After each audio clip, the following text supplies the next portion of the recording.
Magamit na ang solar energy project sa City Hall Center sa Samal Island nga dakong tabang sa power supply sa isla sumala sa LGU. Ani report ni John D. Esteban. 500 kilovolt ampere nga solar energy project ang gimontar sa New City Hall nga adunay gilapdon nga 2,500 square meters.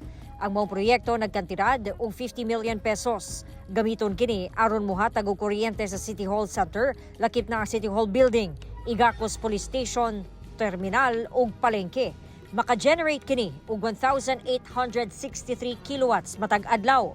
Ang mong proyekto naka-grid tie. But pasabot, ang solar panel konektado sa utility power grid, isip backup. Ang sobra nga ma-generate nga kuryente ibalik sa grid ug pwede magamit alang sa energy demand sa syudad. Webes, gi-turn over ang mga proyekto. Guest of honor si Senator Amy Marcos.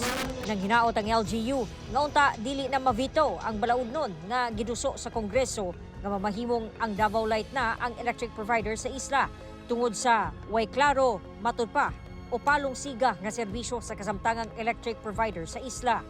Ang susamang balaod nun, givito na kaniadto ni President Ferdinand Marcos Jr. Sana hindi na mavito, ma'am. Tulungan nyo kaming ihong-hong. Sana hindi na mavito, ginuhong ko.